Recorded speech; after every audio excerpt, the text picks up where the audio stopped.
Outra coisa, de repente fala-se num possível acordão entre os deputados para tentar obstruir as investigações depois do impeachment, depois de ser votado o impeachment.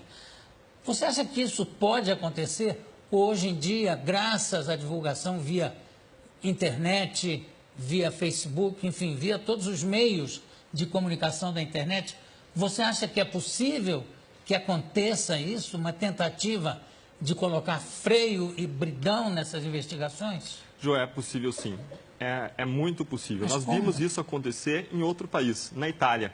A Itália teve uma operação muito famosa, conhecida, que foi a Operação Mãos Limpas. Algumas pessoas até fazem paralelos entre a Lava Jato e a Mãos Limpas. Lá, como aqui, se descobriu um grande esquema de corrupção que tinha no centro também uma empresa vinculada ao Estado de produção de óleo. O pagamento da propina era também no mesmo montante daqui, coincidentemente, 3%. Estavam envolvidos vários políticos e essa operação foi muito bem por alguns anos. E a partir de um determinado momento, o discurso de que existiam abusos na operação começou a crescer. Isso fez com que a sociedade colocasse um pé atrás em relação à operação e foi suficiente para que o sistema corrupto contra-atacasse. E o que nós vimos lá acontecer foi uma série de propostas legislativas contra o combate à corrupção. Não contra a corrupção, contra o combate à corrupção. O contrário. Passou até uma lei que foi chamada lá de Lei Salva Ladrões, que proibia a prisão preventiva especificamente no caso de corrupção. E várias pessoas foram colocadas soltas em razão dessa lei lá. O risco que nós corremos é de, em vez de nós avançarmos, nós temos um retrocesso. Aqui também a gente viu serem criados vários discursos de abusos, de erros na operação, sem fundamento, mas que são repetidos. Essas pessoas que ficam usando esse discurso são pessoas que têm poder político, poder econômico, em cujas mãos estão as decisões que vão impactar os destinos do país, e o que elas falam pode e deve ser reproduzido pela imprensa. Agora, essas pessoas adotam uma tática, tipo a tática do Goebbels, que era um marqueteiro nazista, que é de repetir uma mentira 1000 vezes até que ela pareça verdade. Então, por isso que nós temos um cuidado muito grande com a comunicação social, por isso que nós damos entrevistas, nós buscamos ter uma proximidade com a sociedade, nós fazemos coletivas de imprensa. Essa investigação inaugurou um novo modelo de investigação com 3 pilares. O primeiro foram acordos de colaboração, o segundo é a cooperação internacional, são cooperações com aproximadamente 30 países, e o terceiro, justamente, novas estratégias para a comunicação social, para estarmos próximos da sociedade. A sociedade precisa saber, não só por uma questão de transparência, para saber que as coisas estão sendo conduzidas do modo adequado, mas a sociedade precisa saber para que ela reaja, para que, a partir da Lava Jato, venham mudanças construtivas e não retrocessos. Vocês têm tomado algumas medidas que eu acho fundamentais para o que está acontecendo e que tem gente que fica escandalizada.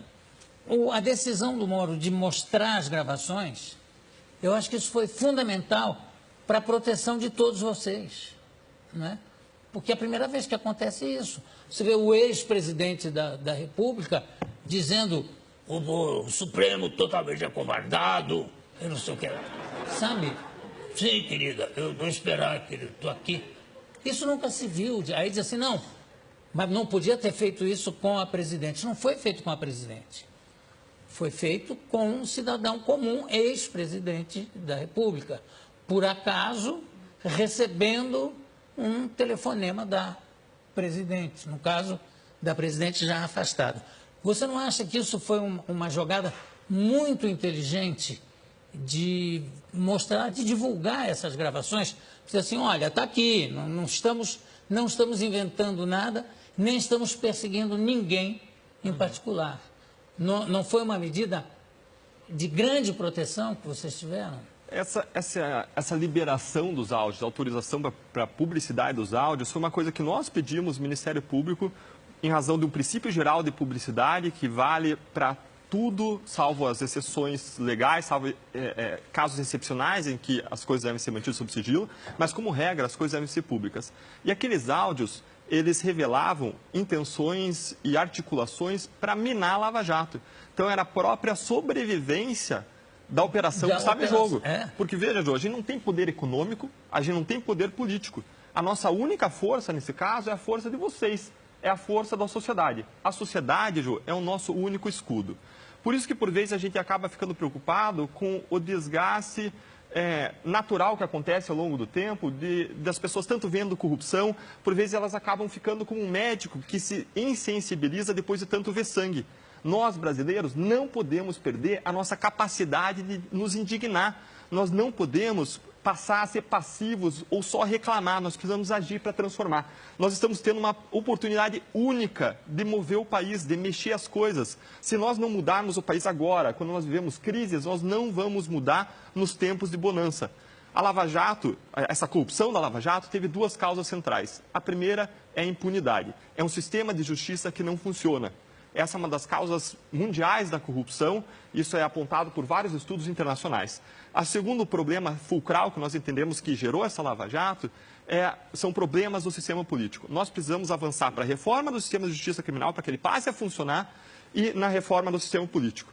É a hora de nós, hoje, brasileiros, plantarmos um novo país. Isso tudo que a gente identificou, Jô, são como frutos de uma inércia nossa passada, da nossa negligência em mudar as condições que favorecem a corrupção no Brasil. O Brasil tem corrupção em altos níveis há décadas, não é um problema agora recente, não é um problema desse governo. Não. E, ao mesmo tempo que hoje nós colhemos os frutos do passado, nós temos que ter um olho no presente e no passado, mas nós temos que ter um olho no futuro e no presente. Porque é hoje que nós plantamos as sementes do país do futuro. É hoje que nós juntos precisamos plantar as sementes para nós colhermos um país com menos corrupção e menos impunidade para nós e para as futuras gerações. Bem.